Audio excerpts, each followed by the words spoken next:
우리 여기 자매님들 많으신데 남편 생일에 미역국 끓여주고 자식 생일에 미역국 끓여주고 시부모 생일에 미역국 다 끓여줬어. 근데 정작 내 생일을 미역국 끓여주는 사람 있어요? 네, 없죠? 그래도 내 생일인데 그래도 그냥 생일이니까 그냥 미역국 자기가 이제 끓이는 거야. 근데 아무도 몰라. 미역국 왜 끓였어? 그리고 앉아서 먹는데 그냥 그 미역국을 떠서 먹는데 눈물이 뚝뚝 미역국에 떨어져요? 안 떨어져요? 아무도 나를 몰라줄 때. 그래서 외로움을 많이 느끼는 분들이 여성 주부들이 많이 느낀대요. 애들은 공부하러 학교 다니고 남편은 직장 다니고 빈집을 지키고 있으면 그렇게 쓸쓸하대요. 그래서 이걸 뭐라고 그러냐면은 빈둥지 증후군이 있대요. 빈둥집 증후군. 빈둥지에서 그냥 혼자 그냥 굉장히 그러니까 40대 50대 주부 우울증이 그렇게 많은 거예요. 그분들이. 그런데 놀랍게도 독신으로 사는 여성보다는 결혼한 여성이 더 외롭대요. 독신으로 사는 혼자 사는 여자는 자기가 처음부터 외로울 거라고 생각을 하고 혼자 그냥 미역국 끓여 먹으면 당연하게 생각을 하는 거야. 근데 결혼한 사람은 바라는 게 많잖아요. 근데 남이 안 해주면 더 외로운 거야. 제가 젊었을 때 몸에 테스토스테론이 흘러 넘쳤어요. 진짜 남자다웠어요. 그래갖고 내가 눈물이라고는 한 방울도 안 흘렸어요. 얼마나 눈물을 안 흘리냐면 고등학교 2학년 때 우리 어머니 아버지가 내가 신학교 들어가기 전까지는 성당에 안 다니셨어요. 그러니까 이해가 안 됐잖아요. 반대한다고 어머니가 막 약 먹고 자살하고 막 정말로 아버지가 그 막 죽어가는 어머니를 막 끌어안고 저를 보고 뭐라고 그랬느냐면 울면서 제발 신학교 안 간다는 소리 좀 해라. 내가 그랬는데도 눈물 한 방울 안 흘린 놈이에요 내가. 물론 우리 어머니 아직도 안 돌아가셨어요. 아직도 안 돌아가시긴 했는데. 그런데 내가 나이가 46인데 이상한 일이 벌어졌어요. 내 몸에서 이제 테스토스테론은 안 나오고 남성 호르몬은 안 나오고 에스트로겐, 여성 호르몬이 나오는 모양인 것 같아요. 지난 2월 달에 우리 김연아 선수가 동계올림픽 금메달 땄잖아요.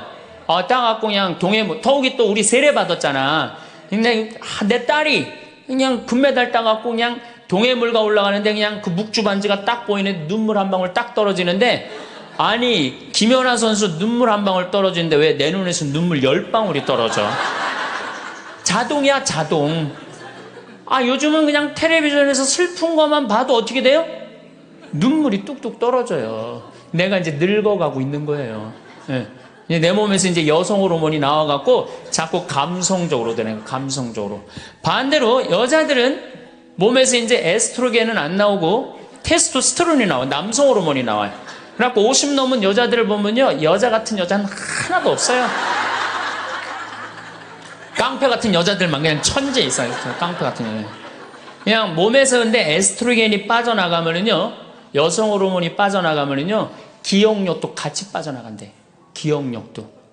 그래갖고 그냥 장을 보러 나가야 되는데 그냥 지갑을 어디다 놔뒀는지 알 길이 없는 거야. 온 집안을 다 뒤져도 지갑이 없는 거예요. 그래갖고 열받는다고 냉장고 딱 열어보니까 김치통 위에다 지갑 딱 올려놔. 아이고 내가 왜 이럴까. 내가 왜 이럴까. 심지어는 어떤 분은 막 1층에서 2층 올라가면서 올라가는 중간에 무슨 일을 하러 올라가는지 까먹는 분도 계세요. 그런 분들 많죠?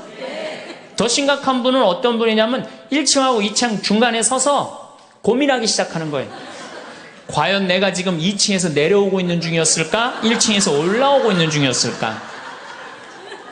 깜짝깜짝 놀라는 거죠. 심지어는 저는 어떤 분까지 봤느냐면은 핸드폰을 하면서 지금 내가 핸드폰을 찾는데 내 핸드폰 어디 있지? 이러고 있는 사람들도 있어요. 그런 분들도 있어요. 늙어가는 거죠. 늙어가는 건 굉장히 슬픈 거예요. 젊음을 빼앗기는 거. 이런 것들이 자꾸 우리를 슬프게 하죠. 그래서 하이데거라는 철학자는 뭐라고 하냐면 인간은 세상에 내던져진 존재라고. 내던져진 존재. 여기 여러분들 중에 태어나고 싶어서 태어나신 분들 계세요? 한 분도 없죠? 내던져진 거예요, 세상에. 귀양 내던져질 거면 삼성 이건희 회장님 집에 내던져지든지 아니면 정주영 회장님 집에 내던져 지든지, 그러면 그냥 팔자라도 편안할 텐데, 내던져 지고 보니까 그냥 똥구멍이 찢어지게 가난한 집에 그냥 내던져 진 거야. 그래갖고 그냥 인생 그냥 피곤한 거죠. 그리고 귀양 태어날 거면은 장동건이나 고소영 씨처럼 얼굴이 잘생기거나 이쁘게라도 태어나면은 얼굴로라도 먹고 사는데, 또 가난한 집에 내던져졌는데 얼굴은 또 씹다 뱉은 수제비 같이 생겨버렸네. 안 외로워요? 안 외로운 분들이 계세요? 외롭죠? 사실은 여기에 계신 분들 중에 단 한 분도 안 외로우신 분은 없어요. 예, 아무리 행복한 사람이라도 문득 외로울 때가 있어요. 아무리 행복한 사람이라도. 여러분들 낙엽이 막 떨어지고 막 바람에 그냥 낙엽이 스산하게 막 날릴 때 그거 보면은 마음이 왠지 좀 쓸쓸하고 외롭지 않으세요? 예. 한 입을 덮고 사는 남편이 어느 날 그냥 등 돌리고 말도 안 하고 그냥 그러고 있으면은 외로워요, 안 외로워요? 우리 인간은요, 고독할 수밖에 없어요. 우리 인간은. 최진실 씨는 죽기 얼마 전에 인터뷰를 할 때 뭐라고 그랬느냐면 20년 동안 연애 생활을 하는 20년 동안 단 하루도 안 외로운 날이 없었다고 그랬어요. 그 외로움이 20년을 축적을 해서 결국은 죽음에 이른 거죠. 얼마 전에 또 행복, 자살이라는 말을 거꾸로 하면은 살자라는 말이다라고 강의를 했던 이 최윤희 씨가 루푸스 병에 걸려갖고 어떻게 했죠? 자살했어요. 너무 아프기 때문에. 그런데 이 최윤희 씨는 자살을 했는데 남편이 어떻게 따라 죽었죠? 저는 어떻게 보면 최윤희 씨가 이 목숨을 끊은 건 우리 교회법적으로 교회가 가르치는 거에 안 맞죠. 근데 한편으로는 좀 부러운 면도 있어요. 여러분들, 내가 병이 들어갖고 이제 막 죽기 일보 직전이야. 그래갖고 남편한테 여보, 나 죽으면 당신 어떻게 할 거야? 근데 남편이 난 당신 없으면 못 살아. 당신 없으면 난 따라 죽을 거야. 그럼 여러분들 그 말 들어도 좋아요, 안 좋아요? 좋죠? 나 죽는데 따라 죽는다는데 얼마나 마음 위로가 돼요. 근데 사실 따라 죽을 수 있는 남편 몇 명이나 될 것 같아요, 여러분들 죽으면은? 없어요? 어쨌든 아무리 행복론을 강의했던 그 당사자도 그 병이라는 그 고통에 이기질 못했던 거죠. 그 예수님은 외로웠겠어요? 안 외로웠겠어요? 예수님도 외로웠어요. 예수님이요, 뭐라고 그러셨냐면, 오늘 루카복음에 말씀이 나오지만은 예수님이 갈릴레아에서 예루살렘으로 올라가는데 중간에 사마리아라는 지역을 지나가면 지름길로 가세요. 그러니까 그 사마리아라는 동네를 딱 들어가려고 그러니까 사마리아 사람들이 예수님이 예루살렘에, 이 사마리아하고 예루살렘 사람들은 원수지간이에요. 그러니까 우리 동네를 지나서 예루살렘에 올라가는 걸 용납을 안 하세요. 용납을 안 합니다, 사마리아 사람들이. 그래서 우리 마을에 못 들어오게 해요. 그러니까 그냥 야고보하고 요한이 너무너무 화가 나갖고 뭐라고 그랬냐면, 주님, 하늘에서 불을 내려다가 살라버릴까요? 그냥 불질러 버린다는 거죠. 우리를 안 받아들이니까. 그런데 예수님이 그들을 꾸짖고 돌아가세요. 그 마을을 돌아가시고 난 다음에, 그 마을 지나서 이런 말씀을 하세요. 하늘의 새도 보금자리가 있고 여우도 굴이 있지만 사람의 아들은 머리 둘 곳조차 없다. 이렇게 말씀하세요. 아니, 온 세상의 임금님이신 예수님조차도 이 세상에서 사시면서 뭐라고 그랬어요? 하늘의 새도 보금자리가 있고 여우도 굴이 있는데 사람의 아들은 머리 둘 곳조차 없다. 예수님도 외로우셨는데 여러분들이 뭐라고 안 외로워요? 예. 본당 신부님들이 가끔 사제가 돼서 본당 사목을 하다가 교우들하고 갈등을 일으켜요. 갈등을 일으키는데 교우들이 본당 신부님 본당에서 몰아낸다고 주교님한테 막 투서하고 막 연판장 막 돌리고 그럴 때 그 사제는 외로울까 안 외로울까요? 외롭죠. 왜? 정말로 하느님 나라를 위해서, 하느님의 교회를 위해서, 그 교회의 구성인 교우들을 위해서 장가도 안 가고 말이야, 혼자 독신으로 그 교우들을 위해서 온전히 삶을 봉헌했는데 그 교우들이 자기를 몰아낸다, 자기를 투소한다, 정말로 모든 걸 바쳤는데 그 바친 당사자들이 자기를 미워할 때 사제는 고독할까요? 안 고독할까요? 고독할 수밖에 없어요. 예수님 역시 가난하고 불쌍한 이들을 위해서 착한 일을 하는데도 유다인들은 예수님께 돌을 집어 던지려고 그래요. 예수님을 미워했어요. 그래서 요한복음 7장을 보면은 예수님이 5천 명을 먹이고 막 기적을 일으키다가 사람들이 마음이 바뀌어갖고 예수님을 죽이려고 그래요. 그러니까 예수님이 요한복음 7장 1절에 뭐라고 그러냐면은 유다를 다니지 않고 갈릴레아에 숨어 다녔다고 그래요. 숨어 다녔다고. 드러나지 않게 다니십니다. 왜? 그들이 당신을 미워하는 걸 아시고 예수님이 드러나지 않아요. 그러니까 너무너무 사랑하는데 나를 미워하면은 여러분들 쓸쓸할 것 같아요? 안 쓸쓸할 것 같아요? 여러분들 남편을 내가 너무너무 사랑해. 남편을 너무너무 사랑하는데 남편이 나를 미워해. 내가 남편을 너무너무 좋아하는데 남편이 나를 미워해. 그러면은요, 그거 고독은요, 이루 말할 수가 없어요. 우리가 언제 주로 살아가면서 고독할까요? 첫 번째 외로움을 느끼는 것은 사랑하는 사람에게서 버림받았을 때 외로움을 느낀다 그래요. 사랑하는 사람. 부모님한테 버림받은 사람들 많죠? 부모님한테 버림받은 사람들 얼마나 많아요. 요즘 보육원에 그냥 자기 아이 버리고 그냥 가는 부모님들 얼마나 많아요. 그리고 이혼하고 그냥 엄마가 보따리 싸들고 그냥 도망가는 엄마들 얼마나 많아요. 그런 아이들 상처가 얼마나 크겠어요. 세상에 천하에 엄마가 나를 버렸다. 아버지가 나를 버리고 갔다. 그들의 마음의 상처는 이루 말할 수가 없죠. 또 사랑하는 애인이 배반하고 가버렸어. 사랑하는 애인이 배반하고 가버렸어. 그러면은 아파요, 안 아파요? 아프죠? 친구가 나를 배반하고 가버렸어. 이거 굉장히 괴로운 거예요. 내가 정말로 너무너무 사랑하는데 결혼하고 싶은 정말로 남자가 있어. 근데 부모님이 반대해갖고 헤어져야 돼. 아파요, 안 아파요? 굉장히 아파죠. 그래서 심지어 그 위대한 다윗도 아들 압살롬이 반란을 일으켜요. 아들이 압살롬이라는 아들이 있는데 반란을 일으켜갖고 다윗이 도망 나갑니다. 예루살렘에서 그냥 급히 도망을 나가면서 이런 시를 불러요. 시편 3편에 주님, 저를 괴롭히는 자들이 어찌리 많습니까? 저를 거슬러 일어나는 자들이 많기도 합니다. 하느님께서 저자를 구원하실성 싶으냐? 저를 빈정대는 자들이 많기도 합니다. 이런 얘기를 해요. 그러니까 다윗도 결국은 누구한테 버림을 받기 시작하냐면 아들한테 버림을 받아요. 그리고 결국은 그 아들은 요압이라는 다윗의 총사령관한테 표창에 맞아 죽고. 그러니까 얼마나 아프겠어요. 인간은 어떤 종류의 인간이든지 이런 아픔 속에서 살아갈 수밖에 없다. 사랑하는 사람을 만날 수 없다는 사실, 숨을 쉴 수조차 힘든 거죠. 이거를 불가에서는 뭐라고 그러냐면 애별리고라고 그래. 애별리고. 사랑하는 사람하고 헤어지는 고통. 이게 가장 큰 고통이라고 그래요. 우리 신학생들, 참 나는 우리 신학생들만 보면은요, 너무너무 거룩하고 아름답고 순결해요. 고등학교 3학년 딱 졸업하고 얼마나 하고 싶은 게 많겠어요. 그런데 하느님의 나라를 위해서 신학교 딱 들어갔단 말이야. 그러면 신학교 1, 2학년들 보면요, 너무너무 순수하고 아름다워 보여요.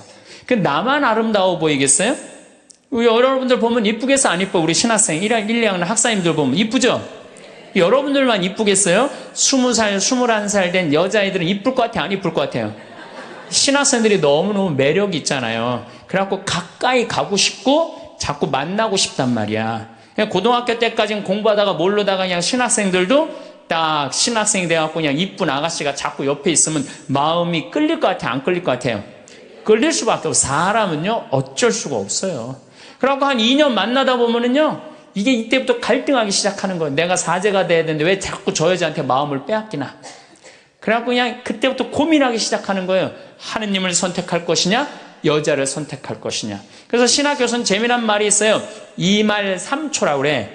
2학년 말, 3학년 1학기, 3학년 초, 요때가 가장 신학생들이 갈등을 많이 할 때예요.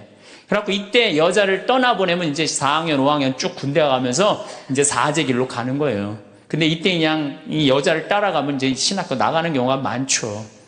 그래갖고 그냥 그 젊은 나이에 그 피 끓는 뜨거운 애정을 끊고 사제가 되니 애별리고의 고통을 안 겪은 사제가 몇 명이나 될 것 같아요.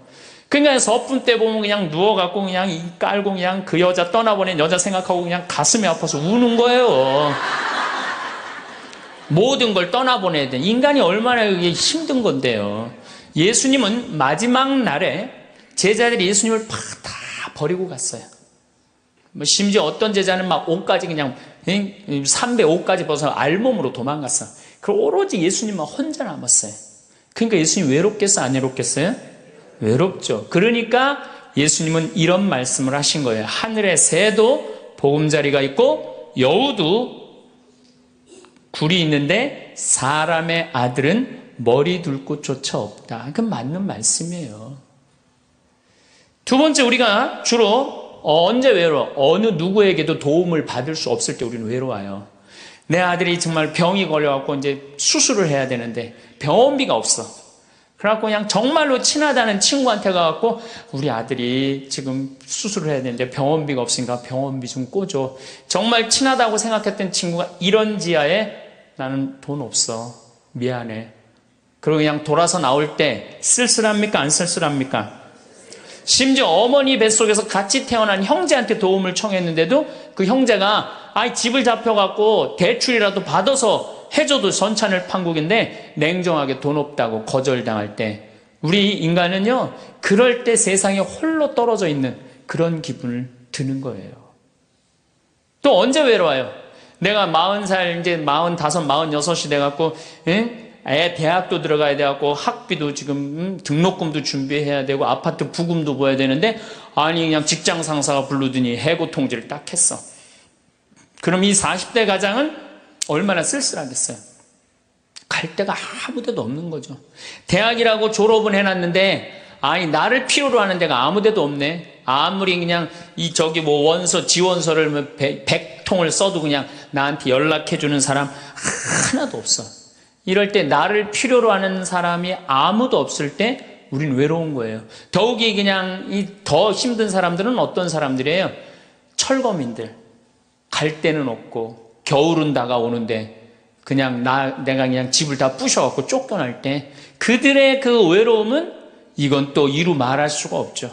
그래서 인간으로 살아가는 한 외로울 수밖에 없어요. 요즘은 그냥 막 텔레비전 막 이런 시대 아니에요. 그래갖고 그냥 키 크고 잘생기고 막 이런 거에 그냥 뭐든지 그냥 사람들이 그냥 눈이 멀어 있잖아요. 근데 그냥 생긴 건 씹다 뱉은 수제비 같이 그냥 이렇게 살아가는 사람들은 인생을 힘들게 살아갈 수밖에 없다는 거예요. 그런데 그런 사람들이 95%가 그렇다는 거예요. 95%. 저나 여러분이나 내가 항상 하는 얘기지만 내 얼굴 이거 씹다 뱉은 수제비 같이 생겨갖고 이거 얼굴로 먹고 살기는 틀린 거죠. 다 평범하게 태어나는 거죠. 또 우리 언제 외로워요? 말이 안 통할 때 외로워요. 남편하고 말이 안 통할 때, 자식하고 말이 안 통할 때, 특별히 가족 간에 말이 안 통할 때 참 외로워요. 제가 미국에 강의를 한 2년 동안 이렇게 쭉 다녀보니까 깜짝 놀라는 일이 있어요. 엄마 아빠는 영어를 못하고 애들은 영어만 하는 거예요. 그러니까 애들은 그냥 막 영어를 너무너무 잘하고 애들 하는 말을 엄마 아빠가 못 알아듣는 거예요. 그러니까 엄마 아빠하고 말이 안 통하는 거 애들하고 기본적인 거 밥 먹어라, 학교 갔다 와라 이거 외에는 말이 안 통하는 애들이 참 많더라고요. 정말로 그건 이제 점점 외로워지는 거죠. 그래서요, 뉴욕에요, 60세 넘은 할머니, 할아버지들이 작년에 한 60명이 자살을 했대요. 외로우니까. 우리 생태마을에 교감 선생님이 3개 국어를 해요. 생태학교라는 걸 운영하거든요. 3월 달부터 12월 달까지 우리 농사 짓고 기숙사 생활하고 생태 영성 배우고 이런 생태학교를 운영하는 이제 교감 선생님이 미국에서 스카웃을 해왔어요. 스카웃을 해왔는데 이 교감 선생님 아들이 미국 컬럼비아 대학 4년 장학생이에요. 미국에서 태어난 거죠. 나도 한번 만나봤는데 애가 굉장히 괜찮아요. 근데 애가 이제 아버지 생일날 카드를 보낸 거예요. 한글을 배워서 삐뚤삐뚤한 글씨를 써갖고 편지를 보냈는데 딱 3줄 보냈어요. 아버지 사랑합니다. 아버지 생일 축하합니다. 그리고 맨 끝에 뭐라고 썼느냐면은 네 아들 윤진이가 이렇게 해서 보냈더라고요. 말이 안 통하는 거지. 말이 안 통하는 거지. 한국에서 보면은, 그런데 이게 미국 사회에서만 서로 말이 안 통하는 게 아니야. 한국에서도 퇴근을 했는데 부인이 남편을 투명인간 취급하는 부인들 많아요.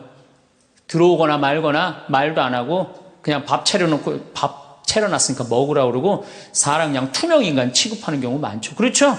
자식들도 집에 와서 엄마 아버지한테 다소곳하게 하지 않고 자기 방에 쑥 들어가고 하루 종일 한 가족이 집에 살면서 5분 이상 대화를 안 한다는 거 아니에요. 이게 말이 안 통하니 이 집이 외롭겠어요, 안 외롭겠어요? 모이면 하루에 있었던 일 얘기하고 서로 그냥 다정하게 대화를 나눠야 되는데 우리가 지금 말이 안 통해, 서로. 그 외로울 수밖에 없죠. 또 언제 외로워요? 이게 이제 저하고 여러분들하고 공통적으로 느끼는 거예요. 늙어가는 걸 느낄 때, 내가 뭔가 하나씩 뺏겨가는 걸 느낄 때, 그때 외로워요. 내 젊음이 하나하나 떨어져 가는구나. 제가 굉장히 눈이 좋았어요. 1.5, 어떨 땐 2.0까지 나왔어요.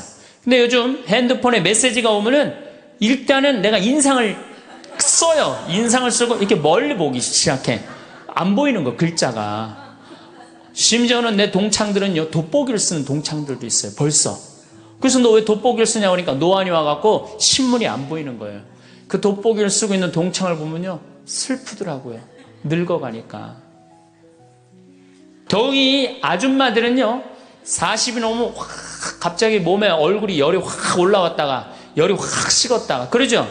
감정의 기복도요, 막 기뻤다가 슬펐다가 분명해요. 울었다 웃었다가 분명해요.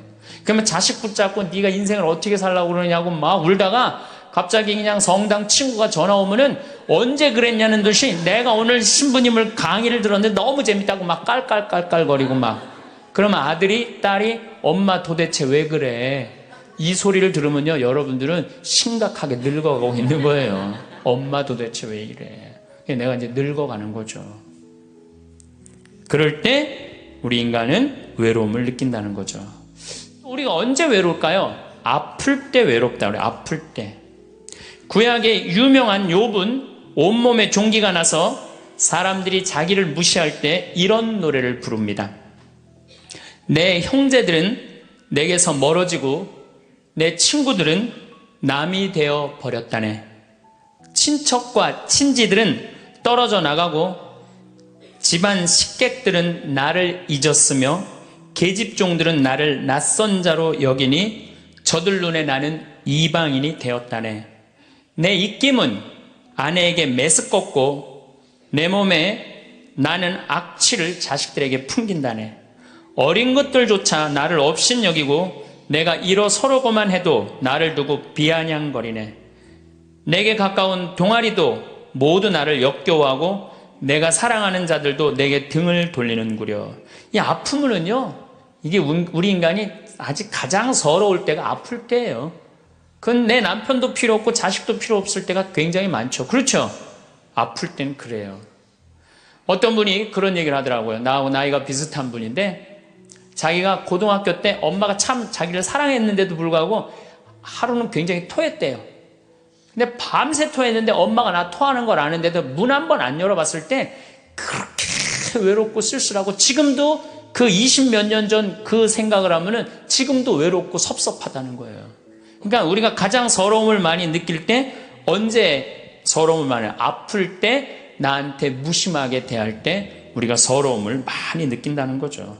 그래서 시편 69편에 이런 얘기가 있어요. 하느님, 저를 구하소서. 목까지 물이 들어찼습니다. 깊은 수렁 속에 빠져 발 디딜 데가 없습니다. 물속 깊은 곳으로 빠져 물살이 저를 지칩니다. 소리 지르느라 지치고 저의 목도 쉬었습니다. 저를 까닭 없이 미워하는 자들이 제 머리카락보다 많습니다. 제가 빼앗지도 않았는데 물어내라 합니다. 저는 제 형제들에게 남이 되었고 제 어머니의 소생들에게 이방인이 되었습니다. 물살이 저를 지치지 못하고 깊은 물이 저를 집어삼키지 못하며 심연이 저를 삼켜 그 입을 다물지 못하게 하소서. 인간은 이렇게 누구나 다 힘들고 외롭다는 거예요. 하다못해 같은 이불을 덮고 사는 남편도 내 마음 몰라주고 나 비난하고 몰아세울 때 우리는 외롭고 고독해서 극단적인 방법을 선택하기도 해요. 여러분들 어때요? 우리 여기 자매님들 많으신데 남편 생일에 미역국 끓여주고 자식 생일에 미역국 끓여주고 시부모 생일에 미역국 다 끓여줬어. 근데 정작 내 생일을 미역국 끓여주는 사람 있어요? 네, 없죠? 그래도 내 생일인데 그래도 그냥 생일이니까 그냥 미역국 자기가 이제 끓이는 거야. 근데 아무도 몰라. 미역국 왜 끓였어? 그리고 앉아서 먹는데 그냥 그 미역국을 떠서 먹는데 눈물이 뚝뚝 미역국에 떨어져요? 안 떨어져요? 아무도 나를 몰라줄 때. 그래서 외로움을 많이 느끼는 분들이 여성 주부들이 많이 느낀대요. 애들은 공부하러 학교 다니고 남편은 직장 다니고 빈집을 지키고 있으면 그렇게 쓸쓸하대요. 그래서 이걸 뭐라고 그러냐면은 빈둥지 증후군이 있대요. 빈둥지 증후군. 빈둥지에서 그냥 혼자 그냥 굉장히 그러니까 40대 50대 주부 우울증이 그렇게 많은 거예요. 네, 그분들이. 그런데 놀랍게도 독신으로 사는 여성보다는 결혼한 여성이 더 외롭대요. 독신으로 사는 혼자 사는 여자는 자기가 처음부터 외로울 거라고 생각을 하고 혼자 그냥 미역국 끓여 먹으면 당연하게 생각을 하는 거야. 근데 결혼한 사람은 바라는 게 많잖아요. 근데 남이 안 해주면 더 외로운 거야. 근데 놀랍게도 더 놀라운 건 뭐냐? 40대 자살률을 보면은 여자보다도 남자가 3배 더 많이 죽는데요. 그러니까 여러분들보다 누가 더 많이 외로움을 탄다고 생각하시면 돼요? 남자가 더 많이 탄다고 생각합니다. 이 인간이 다 외로운 거야. 어떻게 보면 다 불쌍해. 여기 있는 분들 한 분 한 분 예수님 오면 다 안아줄 거야. 너 그동안 외로웠구나. 내가 안아주마. 다 그럴 거예요. 여기서는 웃고 있지만 막상 돌아가서 집에 가보면 눈물을 흘리는 분들 많을 거라는 얘기죠. 저는 외로울 것 같아요? 안 외로울 것 같아요? 저도 외로워요. 제가 92년도 철산성당에서 보좌신부, 경기도 광명 철산성당에서 보좌신부를 했는데 한 12월 15일쯤 됐어요. 아이들이 연합고사 본 날이에요. 그래갖고 저녁 먹고 이제 성당을 이렇게 산책을 하는데 지하실에서 뭐 난리도 아니에요. 뭐 의자 부시는 소리에 뭐 비명 소리에 정신이 하나도 없더라고요. 그래서 내려가서 보니까 아이들이 소주를 먹고 어떻게 하느냐면은 뭐 난리도 아니야. 뭐 자기네들끼리 의자를 부시고 끌어안고 울고 별놈이 다 있더라고요. 별놈이 다 있어갖고 니네들 도대체 왜 그러느냐? 저는 중학교 아이들이 술 먹고 담배 피는 거 내가 본당 신부할 때 나한테 걸려도 난 한 번도 혼낸 적이 없어요. 애들. 왜 혼낸 적이 없냐? 내가 중고등학교 때 술, 담배 다 했거든. 그럼 뭘 혼을 내? 그래서 야, 니네들 사제관에 좀 올라와 봐라. 신부님이 혼내지 않고 사제관으로 올라오라고 그러고 딱 앉혔어요. 한 15명을. 남자, 여자 다 앉아갖고 니네들 도대체 무슨 일 때문에 이렇게 술을 먹고 성당 기물을 부시냐 얘기를 좀 해봐라. 그랬더니 마침 그 아이 중에 한 아이가 엄마 아빠가 이혼을 한 거야. 자기네들끼리 위로해준다고 마침 시험도 끝나고 소주를 지금이야 18도 19도지만 그땐 24도짜리 소주 아니에요. 중학교 3학년 애들이 그거 먹고 그냥 필름이 끊어진 거죠.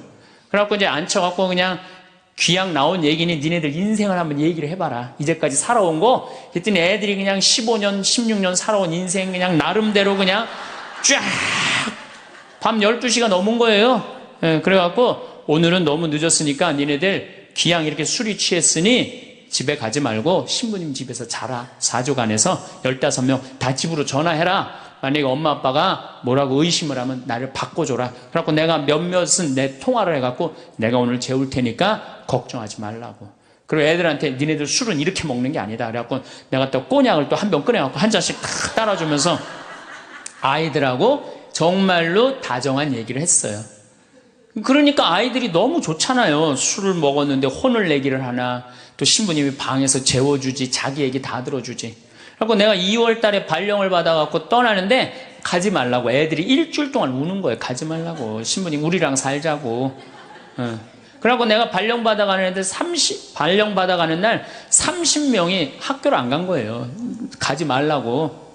그래갖고 제가 이제 수원으로 이제 발령을 받아갔는데 토요일만 되면은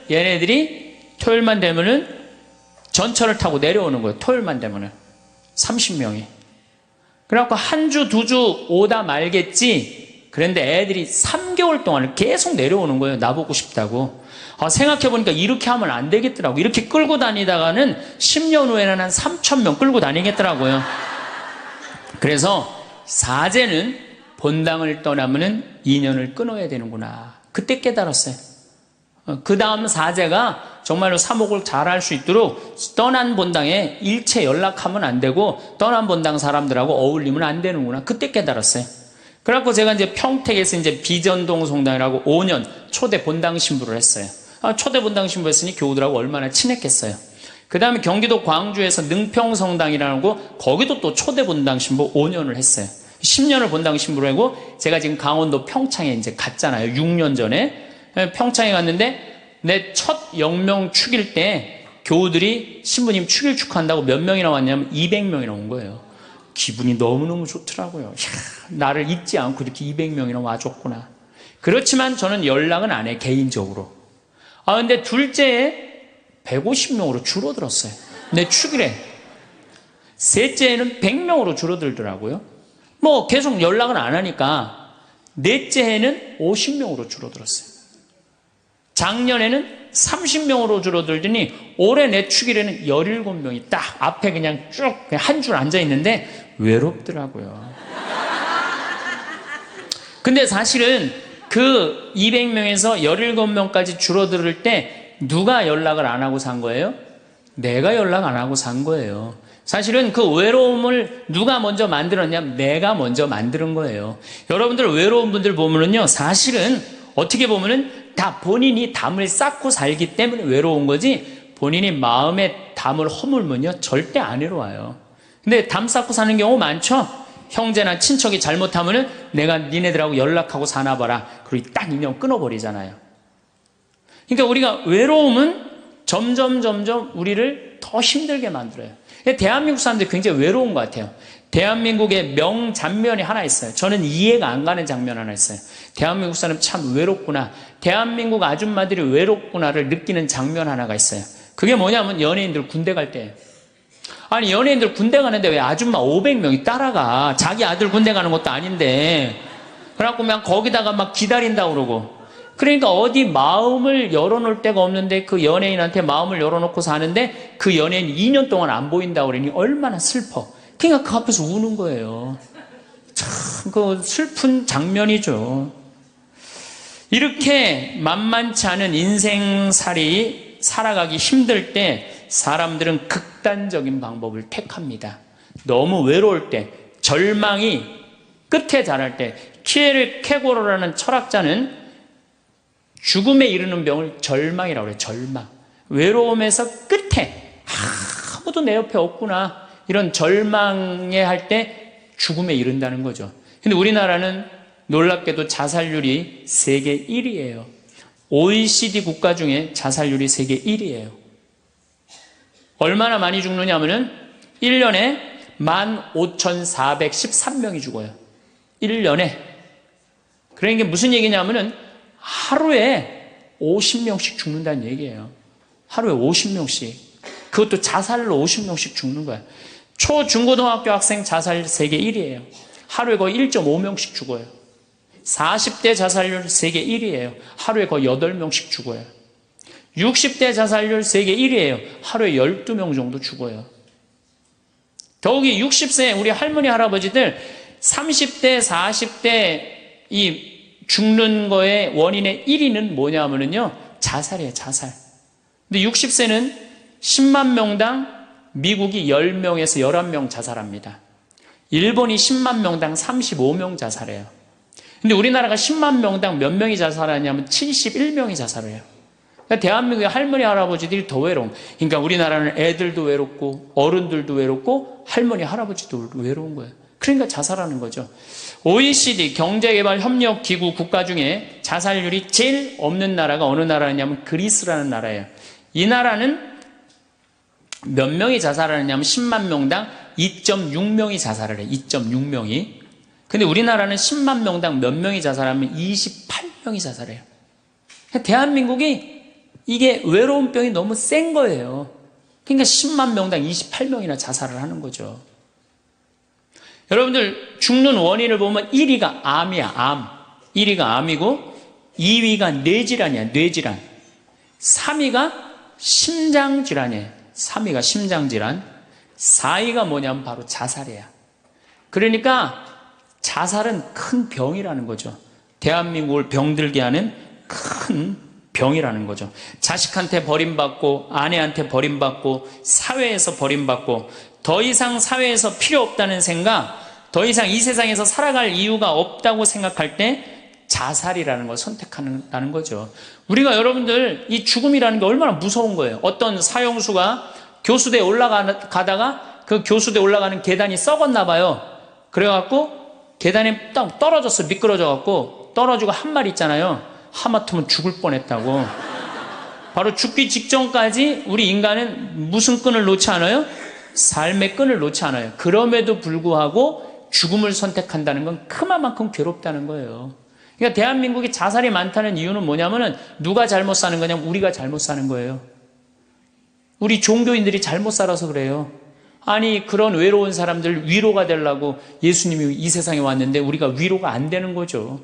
그러니까 그냥 끈이 없다고 생각하니까 그냥 목숨을 끊는 거죠. 얼마 전에 유명 교수님이 왕따 당한다고 목숨을 끊었어요. 또 서울대학 다니는 아이들도 외롭다고 죽는 아이들도 많아요. 그러니까 외로운 거는 못난 사람들도 외로움을 느끼지만 어떤 사람들도 외로움을 느껴요?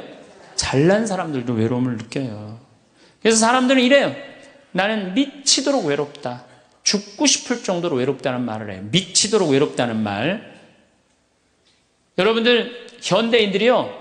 한 번은 60% 정도는 살아가면서 우울증에 걸린대요. 한 번은. 여기 계신 분들 중에 지금 군대 가는 아이들 멘탈 테스트를 해보면요. 한 50% 이상이 한 번은 제정신이 아닌 상태래요. 멘탈 테스트를 해보면은. 그러니까 여기 계신 분 두 분 중에 한 분은 지금 제정신이 아닌 거예요. 반은 제정신 아닌 상태로 지금 앉아 있는 거예요. 신부님, 저는 제정신인 것 같은데요. 그분은 완전히 도루신 분이에요. 왜 제정신이 아닌 상태에서 우리가 지금 살고 있느냐? 텔레비전 보면요. 기가 막힌 거 많이 나와요. 보험금 타먹는다고 한 10년 전에 자식 손가락 자른 아버지 생각나시죠? 네.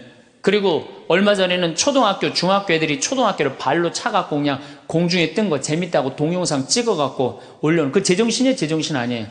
제정신 아니에요.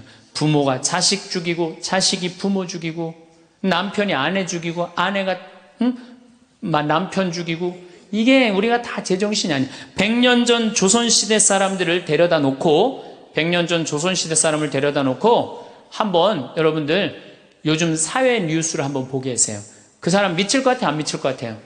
근데 여러분들은 그거 매일 죽이고 살인하고 강간하고 뭐 아이들만 성추행하고 이러는 거 보는데도 여러분들 왜 안 미쳐요? 이미 어느 정도 미쳐 있어. 미쳐 있기 때문에 그걸 봐도 안 이상한 거예요. 그러니까 우리가 잃어버린 마음을 찾아야 된다는 거죠.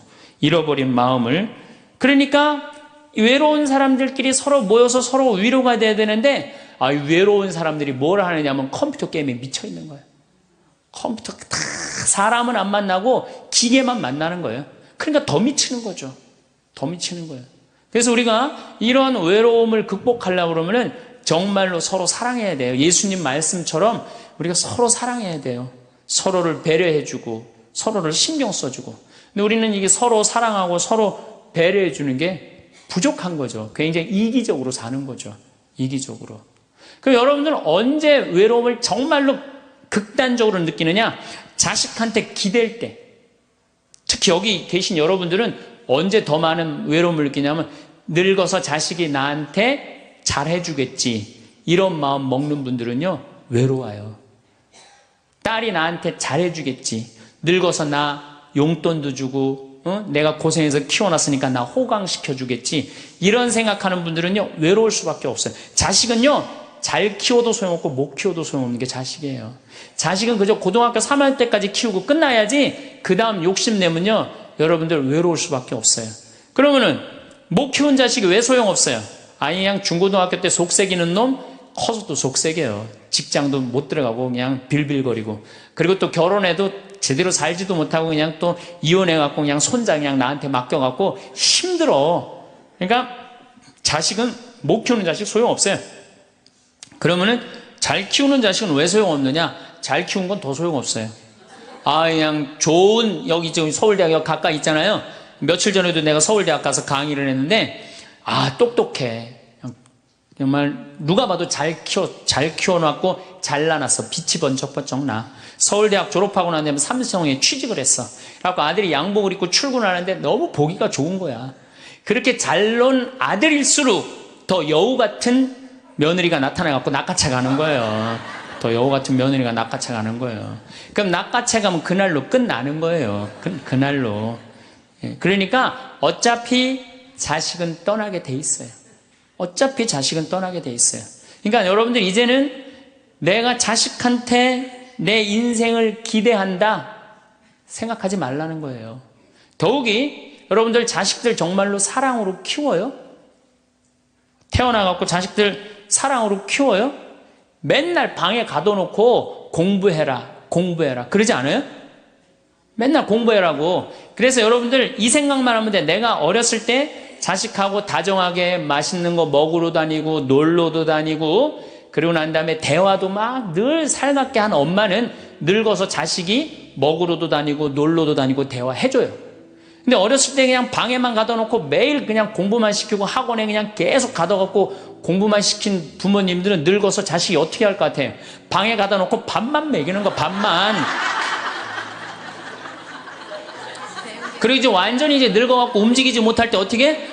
학원에 그냥 계속 가두듯이 이제는 그냥 양로원에 그냥 가둬갖고 그냥 거기서 살라고 그래. 그냥 자식들한테 공부해라 그런 부모님들, 이거 심각하게 이거 고민해야 돼요. 그런 분들은 더 외로울 수밖에 없어. 더 외로울 수밖에 없어. 그러니까 보통 이제 초등학교 이제 1학년, 2학년 애들이 막 너무 6, 7살까지는 이쁘다가 초등학교 들어가면 막 공부를 안 하고 그러면요, 애들한테 엄마가 막 폭언을 하기 시작해요. 그래갖고 성적표를 받아왔는데 40점, 50점 이렇게 받아오면은 애들한테 그래요. 너 밥이 넘어가냐고. 네가 잠이 오냐고. 너 지금 텔레비 봐야 되느냐고. 그래갖고 그냥 보통 공부 못하는 애들이 성격이 느긋한 애들이 공부 못해요. 내일 시험이라도 걱정 안 하고 느긋하게 있는 애들이 공부 못하는 거예요. 그렇죠? 그럼 그거 보고 있으면 엄마가 불이 나요, 안 나요? 그래서 느긋한 성격 가진 애를 그냥 괴롭히기 시작해요. 욕을 해대는 거야. 초등학교 6년 욕을 한단 말이야. 그럼 애가 6년 지나고 그냥 성격이 삐뚤어져요. 공부 못해도 우리 아들 착하다, 우리 딸 예쁘다, 우리 아들 성격 좋다. 그러면 6학년 때까지 성격 안 삐뚤어지거든요. 근데 6년 내내 엄마가 욕을 하는 거야. 너 같은 인간이 밥을 내가 너를 놓은 게, 내가 너 놓고 미역국 먹은 게 내가 후회된다 막 이러니 6년 동안 애가 그냥 삐뚤어지는 거야. 이제 중학교 올라가면 더 삐뚤어지는 거죠. 중학교 올라가면 엄마가 더 극단적으로 아이하고 싸우는 거예요. 그러니까 중학교 되면 애가 엄마랑 같이 있고 싶지 않은 거예요. 그래서 어디 좀 놀러 가자고 그래도 어떻게? 엄마 아빠나 갔다 오라고. 외로울 수밖에 없는 거죠. 고등학교까지 되면은 완전히 빗나가게 되면 심한 아이들은 어떤 경우도 있느냐면요, 정신질환까지 앓는 아이들도 있어요. 심한 경우는. 그래서 보통 엄마들이 어느 정도로 우리가 정말로 한심하냐 하면은, 이제 자기 아이가 태어나면은 꿈에 부풀어 있는 거예요. 자기 아이가 천재인 줄 아는 거, 천재. 그래갖고 막 엄마, 아빠 그럼 막 천재가 말하는 것 같은 거야. 막 1살, 2살짜리. 그래갖고 내 아들 천재, 내 딸 천재라고 우유를 먹여도 아인슈타인만 먹여요. 천재 먹으라고. 아인슈타인 우유만 먹는 거야. 애가 그냥. 그래갖고 그냥 초등학교 들어갔는데, 이놈이 천재인 줄 알았더니 섞어 놓으니까, 아인슈타인 정도는 아닌 것 같아. 그래서 우유를 바꿉니다. 서울 우유로 바꾸는 거야, 서울 우유로. 그래서 서울대학은 가라고 서울로 바꾸는 거야. 6년 동안 서울이 죽으라고 먹였어. 근데 중학교 올라갔더니 이게 컴퓨터 게임에 빠지기 시작하네. 그래갖고 그냥 성적이 보니까 이거 뭐 영 아닌 것 같아. 그래서 엄마가 마음을 또 바꿔. 연세우유로 바꿔. 연세우유로. 고등학교 들어가 보니까 이건 뭐 진짜 아니야. 그래갖고 그래도 엄마가 포기를 못하고 무슨 우유를 먹이냐면 건국 우유를 먹어요. 건국 우유를. 근데 사실은 이 우유까지는 괜찮아요. 건국 우유까지 서울에 있는 학교에 가면요, 서울대학이에요. 이 지방에 다 가거든요. 고등학교 3학년 때는 이건 건국 우유도 안 될 것 같아. 그래갖고 그냥 최종적으로 정말로 애절한 마음으로 먹이는 우유가 뭔지 아세요? 저지방 우유예요. 저지방 우유. 지방대학은 가지 말아라.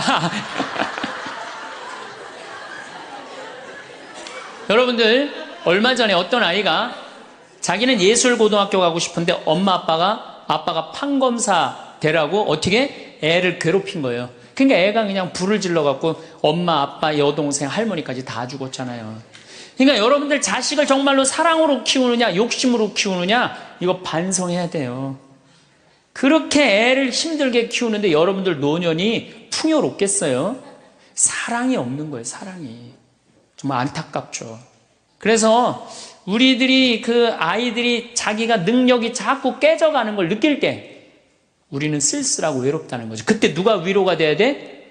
엄마들이 위로가 돼. 우리 아들 괜찮아. 정말 착하고 하느님 찬양하고 하느님 사랑하고 매일매일 성실하면 살면 돼. 그걸 전해줄 때 여러분들 노년은 안 외로워요. 너 같은 걸 내가 낳았으니 이 왼수야. 밥이 넘어가느냐? 이런 분들은 외로울 수밖에 없어요. 성공한 사람들을 보면 크게 두 부류로 나뉘는 걸 알 수 있습니다. 하나는 자신이 성공했다고 여기저기 떠벌리고 다니는 사람들, 그리고 또 하나는 조용히 아무 말 없이 자기 삶을 사는 사람들입니다. 우리는 흔히 성공을 하면 자연스럽게 자랑하고 싶어질 거라고 생각하죠.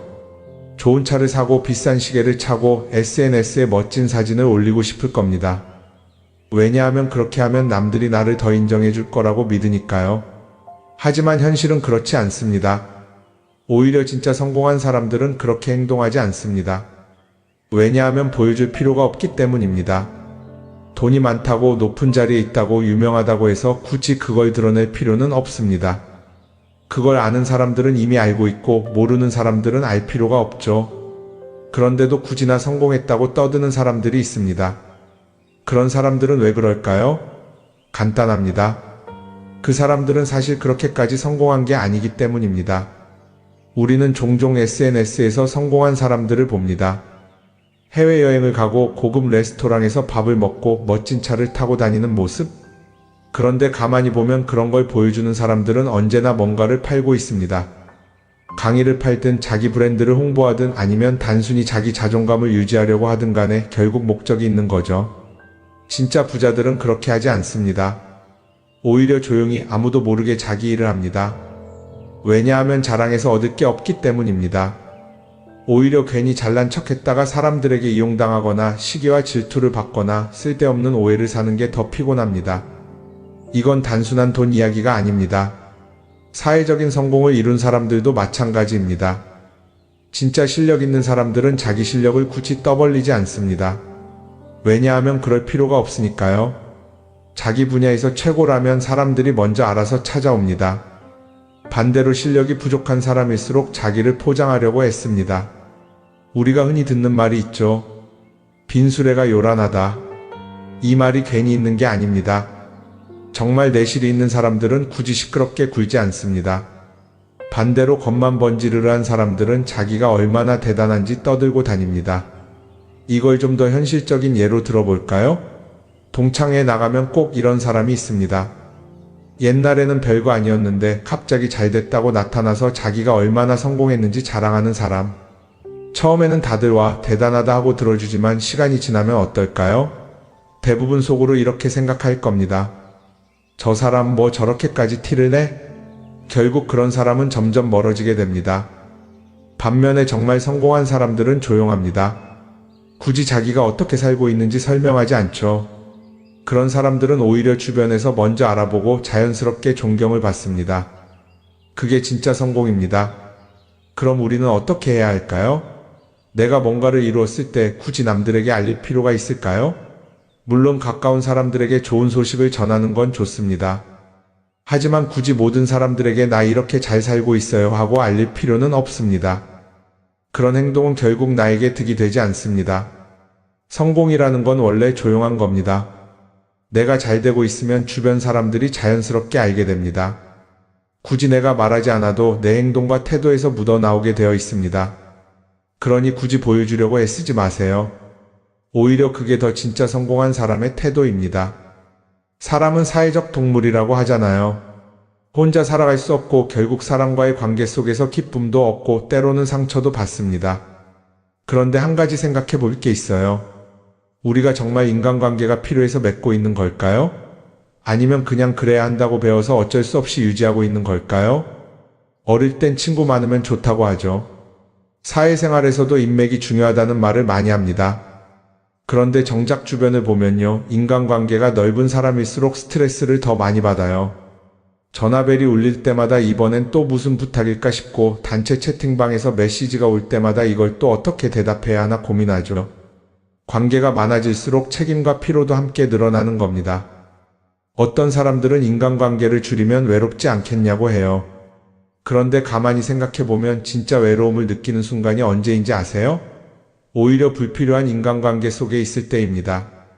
같이 밥을 먹고 얘기를 나누는데도 뭔가 허전하고 대화가 컥 돌고 속마음을 나누지도 못할 때, 그럴 때 우리가 더 외롭다고 느끼죠. 그렇다고 당장 인간관계를 다 끊어버릴 순 없겠죠. 하지만 적어도 내가 정말 소중하게 여겨야 할 관계와 그냥 관성적으로 유지하는 관계는 구분할 필요가 있습니다. 예를 들어 매번 나한테 부탁만 하고 정작 내가 어려울 땐 연락 한 번 없는 사람. 내가 실수하면 뒷담화를 하면서 내 앞에서는 웃는 사람. 이런 관계를 굳이 계속 이어갈 이유가 있을까요? 가끔은 이런 경험도 있을 거예요. 우연히 어떤 사람과 친해졌는데 만난 지 얼마 되지도 않았는데 너무 많은 걸 털어놓는 사람들 있죠. 자기 속사정부터 가족 문제, 직장 고민까지 쏟아내는 사람들. 이런 경우 두 가지의 가능성이 큽니다. 하나는 그냥 감정적으로 의존할 사람이 필요해서일 수도 있고 또 하나는 내가 믿을 만한 사람인지 떠보는 걸 수도 있어요. 어떤 경우든 이런 관계는 오래가기 어렵습니다. 사실 친밀함이라는 건 시간이 필요한 법이에요. 적당한 거리를 두고 천천히 서로를 알아가야 하는데 초반부터 급격하게 가까워진 관계는 쉽게 무너지는 경우가 많습니다. 처음엔 친하다고 생각했는데 어느 순간 사소한 일로 틀어지고 결국 남보다 못한 사이가 되는 거죠. 그러면 인간관계를 어떻게 해야 할까요? 답은 간단합니다. 억지로 맺지 말고 굳이 유지하려고도 하지 않는 거예요. 내가 편한 관계라면 자연스럽게 이어질 것이고 그렇지 않다면 서서히 멀어질 겁니다. 그리고 그걸 억지로 붙잡지 않아도 괜찮습니다. 관계를 유지하는데 에너지를 쓰기보다는 정말 소중한 관계에 집중하는 게 더 낫지 않을까요? 어떤 사람은 내가 인간관계를 줄이면 나중에 나 혼자 남는 거 아니냐 걱정하기도 해요. 그런데 생각해보면요, 진짜 나를 위하는 사람은 많지 않아요. 인간관계를 줄인다고 해서 완전히 혼자가 되는 게 아닙니다. 오히려 불필요한 관계를 정리하고 나면 남아있는 관계들이 더 단단해지고 가치 있게 느껴질 겁니다. 예전엔 인맥이 자산이라는 말을 많이 했어요. 그런데 요즘은 꼭 그렇지도 않죠. 오히려 불필요한 인간관계가 많으면 그게 짐이 될 수도 있어요. 적당한 거리, 적당한 선. 이걸 잘 지키는 게 결국엔 가장 편한 인간관계를 유지하는 방법 아닐까요? 한번 곰곰이 생각해 보세요. 지금 내 주변에 있는 사람들 중에서 내가 정말 편하게 만날 수 있는 사람이 몇 명이나 되는지, 내가 억지로 맞춰주고 있는 관계는 없는지. 관계를 줄이면요, 외로워지는 게 아니라 오히려 더 자유로워집니다. 그리고 자유로워진 만큼 내 인생에서 정말 중요한 것에 집중할 수 있게 됩니다. 인간관계에 너무 많은 걸 신경 쓰다 보면 정작 중요한 걸 놓칠 수 있어요.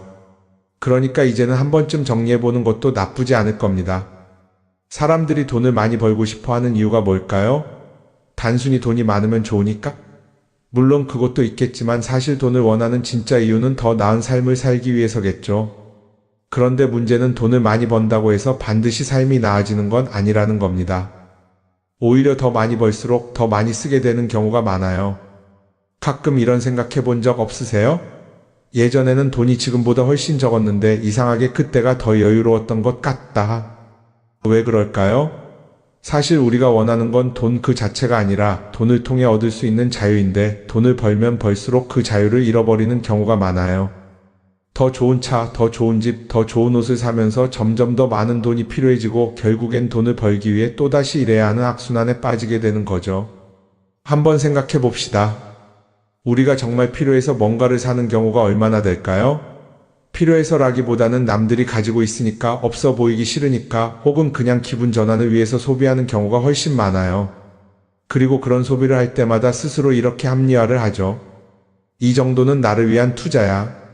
그런데 가만히 보면 그 소비가 진짜 나를 위한 소비인지 아니면 그냥 사회가 만든 기준에 끌려가고 있는 건지 헷갈릴 때가 많습니다. 예를 들어 예전에는 스마트폰 하나면 충분했는데 이제는 스마트워치도 있어야 하고 무선 이어폰도 필요하고 태블릿도 있어야 할 것 같고, 하나를 사면 또 다른 무언가가 필요해지는 시기예요. 사실 이건 우리가 그렇게 만들어진 겁니다. 광고도 그렇고 SNS도 그렇고 자꾸 우리에게 이렇게 말하죠. 이걸 사야 더 행복해질 수 있어요. 그런데 정작 그걸 사고 나면 어때요? 처음 며칠은 좋죠. 그런데 시간이 지나면 또 다른 걸 사고 싶어져요. 왜냐하면 물건이 우리를 오래 행복하게 만들어주지는 않거든요. 특히 요즘은 SNS가 이런 소비 심리를 더 부추기는 것 같아요. 예전에는 친구들끼리 만나서 나 새로 샀어 하고 자랑하는 게 전부였는데 이제는 SNS에 올리면서 전 세계 사람들에게 보여주잖아요. 그러다 보니까 남들도 다 뭔가를 사서 올리고 나도 따라해야 할 것 같은 기분이 드는 거예요. 그런데 중요한 건 그 사람들도 사실은 나와 똑같은 기분이라는 겁니다. 내가 남을 부러워하는 만큼 나도 누군가에게 부러움을 사려고 애쓰고 있는 거죠. 결국 끝없는 비교와 소비 속에서 진짜 중요한 걸 놓치게 되는 겁니다. 한번 이렇게 생각해보면 어떨까요? 만약 내가 지금부터 딱 1년 동안 불필요한 소비를 하지 않는다면 내 삶이 어떻게 변할까? 아마 처음에는 답답할 수도 있어요. 사고 싶었던 걸 참아야 하니까. 그런데 그걸 몇 번 참고 나면 어느 순간 깨닫게 될 겁니다. 내가 굳이 이걸 안 사도 괜찮네? 그렇게 불필요한 소비가 줄어들면 자연스럽게 돈이 쌓이겠죠. 그런데 돈이 쌓이는 것보다 더 중요한 게 있어요. 바로 마음의 여유가 생긴다는 겁니다. 돈을 쓰지 않는다고 해서 불행해지는 게 아니라 오히려 소비로부터 자유로워지면서 진짜 행복을 찾을 수 있어요. 물론 이걸 실천하는 게 쉽지는 않겠죠. 우리 주변에는 소비를 부추기는 것들이 너무 많으니까요. 하지만 적어도 이런 건 해볼 수 있습니다. 뭔가를 사고 싶을 때 한 번만 스스로에게 물어보는 거예요. 이게 정말 나한테 필요한 걸까? 아니면 그냥 순간적인 욕심일까? 만약 그 질문을 던졌을 때 5초 안에 당연히 필요하지 라는 답이 나오지 않는다면 사실 그건 없어도 되는 물건일 가능성이 큽니다. 정말 필요한 건 고민할 필요도 없이 바로 떠오르거든요. 그러니까 이제는 한 번쯤 생각해 봐야 할 것 같아요. 나는 지금 내가 원하는 삶을 살고 있는 걸까? 아니면 남들이 만든 기준에 맞추기 위해 내 시간을 팔고 있는 걸까? 소비를 줄인다는 건 단순히 돈을 아끼는 게 아닙니다. 그건 결국 내 삶의 선택권을 되찾는 일이거든요. 돈을 많이 버는 것도 중요하지만 더 중요한 건 그 돈을 어떻게 쓰느냐입니다.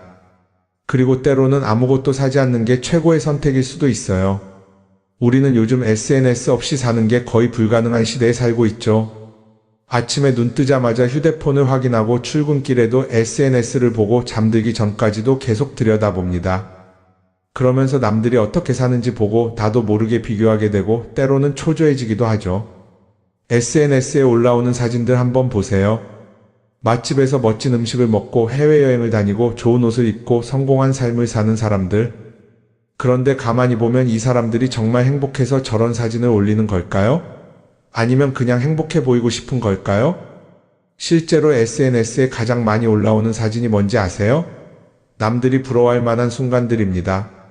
집에서 편하게 쉬고 있는 모습이나 출근길에 지친 얼굴, 어제 먹다 남은 배달 음식 사진 같은 건 잘 안 올리죠. 대신 멋진 레스토랑, 명품 가방, 고급 호텔 같은 것들이 올라옵니다. 왜 그럴까요? 결국 SNS는 보여주기 위한 공간이기 때문입니다. 여기서 중요한 게 있어요. 우리가 SNS에서 보는 건 그 사람의 삶 전체가 아니라 편집된 일부 장면이라는 겁니다. SNS는 마치 한 편의 다큐멘터리나 영화처럼 잘 꾸며진 장면들만 보여줍니다. 그런데도 우리는 그걸 보면서 아, 저 사람은 나보다 더 행복하구나 하고 착각하죠. 예를 들어 SNS에서 한 친구가 해외여행을 가서 아름다운 풍경을 찍어 올렸다고 해볼게요. 우리는 그걸 보면서 부럽다, 나도 저렇게 살고 싶다라고 생각하겠죠. 그런데 정작 그 친구는 사진을 찍고 나서도 일 때문에 스트레스를 받고 있을 수도 있고 여행 비용을 감당하느라 카드가 걱정을 하고 있을 수도 있습니다. 그 부분은 우리는 알 수가 없죠. 그런데 문제는 이렇게 남들과 비교하는 습관이 쌓이면 결국 내 삶이 초라하게 느껴진다는 겁니다. 원래는 그냥 조용히 살아도 괜찮았는데 SNS를 보고 나면 나만 뒤처지는 것 같고 뭔가를 더 해야 할 것 같고 괜히 불안해지죠. SNS는 기본적으로 사람들의 비교 심리를 자극합니다. 남들이 가진 걸 나도 갖고 싶게 만들고 남들이 하는 걸 나도 해야 할 것 같은 기분이 들게 만들죠. 그러다 보니 필요하지도 않은 걸 사게 되고 무리해서라도 화려한 곳에 가게 되고 남들에게 보여주기 위해 사는 삶을 살게 됩니다. 그럼 어떻게 해야 할까요? 사실 정답은 간단합니다. SNS에서 보이는 것들을 고지고대로 믿지 않는 것입니다. 그리고 더 중요한 건 남과 비교하는 걸 멈추는 것이에요. 어떤 사람이 비싼 차를 타고 다닌다고 해서 그 사람이 꼭 행복한 건 아닙니다. 좋은 차를 타고 다니지만 밤마다 사업 걱정에 잠 못 이루는 사람도 많아요. 반대로 대중교통을 이용하지만 마음 편하게 사는 사람도 있죠. 결국 행복은 보이는 것이 아니라 느끼는 것입니다. SNS를 덜 보면 덜 불행해진다는 연구 결과도 있어요. 하루 종일 남의 삶을 보면서 비교하는 시간을 줄이면 내 삶에 집중할 수 있는 시간이 많아지는 겁니다. SNS를 완전히 끊을 필요는 없지만 최소한 그 안에 있는 것들이 전부 진짜라고 생각하지 않는 태도는 필요합니다. 우리는 누구나 자신만의 속도로 살아가고 있어요. 남들은 남들대로 사는 거고 나는 나대로 살면 됩니다. SNS에서 남들의 화려한 모습을 볼 때마다 한 번쯤 이렇게 생각해 보세요. 이건 그 사람이 보여주고 싶은 삶일 뿐이다. 그러면 조금은 편해질 겁니다. 사람들은 다들 자기 인생을 살아간다고 생각하죠. 그런데 가만 보면 정말 자기 인생을 사는 사람이 얼마나 될까요? 많은 사람들이 사실은 남이 만들어 놓은 기준에 맞춰서 살고 있어요. 좋은 대학, 좋은 직장, 좋은 차, 좋은 집. 다들 이런 걸 목표로 삼지만 정작 내가 원하는 삶이 뭔지 깊이 생각해 본 적이 없는 경우가 많아요. 이건 어릴 때부터 교육받아온 방식과도 관련이 있어요. 우리는 어릴 때부터 이렇게 살아야 한다는 틀 안에서 자라죠. 공부 열심히 해서 좋은 성적을 받아야 하고 좋은 직장을 가져야 하고 결혼도 적당한 때에 해야 하고 마치 인생이 정해진 수순이라도 있는 것처럼요. 그러다 보니 나 스스로 정말 원하는 걸 고민하기보다는 그냥 남들이 정해놓은 목표를 따라가게 돼요. 그런데 이렇게 남의 기준에 맞춰서 살다 보면 어느 순간 공허함을 느끼게 됩니다. 이게 정말 내가 원했던 삶인가? 하는 의문이 들 때가 오죠. 어릴 땐 성적이 목표였고 사회에 나와서는 연봉이 목표였고 결혼하고 나서는 아이 교육이 목표였는데 그 목표를 이루고 나면 허무한 거예요. 계속 뭔가를 이루긴 했는데 정작 나는 어디에 있는지 모르겠는 거죠. 진짜 중요한 건 내가 원하는 게 뭔지를 아는 것이에요. 그런데 이게 쉽지 않죠. 오랫동안 남의 기준대로 살아왔기 때문에 막상 내가 정말 원하는 게 뭐지? 하고 물어보면 선뜻 대답하기 어려운 경우가 많아요. 하지만 이 질문을 하지 않으면 우리는 평생 남이 정한 기준 속에서 살게 됩니다. 그럼 어떻게 해야 할까요? 첫 번째로 필요한 건 내가 왜 이런 생각을 하게 됐는지 스스로 점검하는 거예요.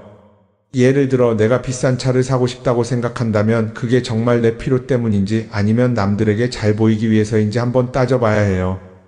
만약 남들이 나를 어떻게 볼까 하는 게 더 중요하다면 그건 내 기준이 아니라 사회가 만들어 놓은 기준일 가능성이 큽니다.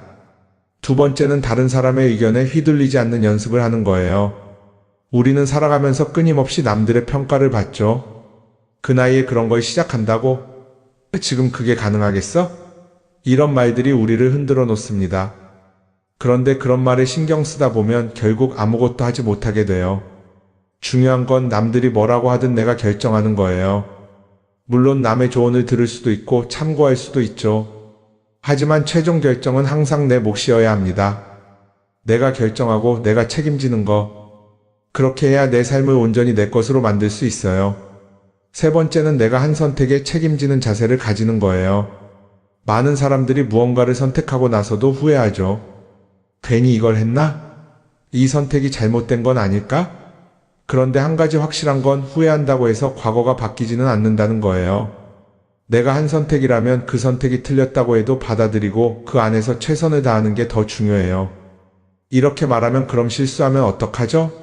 라고 걱정하는 분들도 있을 거예요. 하지만 생각해보면 우리가 실수를 두려워하는 이유도 결국 남의 시선 때문이에요. 내가 실패하면 남들이 날 어떻게 볼까? 이런 걱정이 더 크죠. 그런데 남들은 생각보다 우리한테 관심이 없어요. 우리가 성공하든 실패하든 남들은 자기 삶을 사느라 바빠요. 그러니까 내 인생의 주인은 결국 나 자신이라는 걸 명확히 할 필요가 있어요. 내 선택을 하고 그 선택에 책임지면서 남이 아니라 나에게 맞는 길을 찾는 것. 그게 진짜로 내 삶을 살아가는 방법이 아닐까요? 어쩌면 우리는 너무 오랫동안 이렇게 살아야 한다는 틀 속에 갇혀 있었는지도 모릅니다. 하지만 이제는 한 번쯤 생각해 봐야 합니다. 나는 진짜 내 삶을 살고 있는가? 그리고 만약 아니라면 지금부터라도 조금씩 바꿔보면 어떨까요?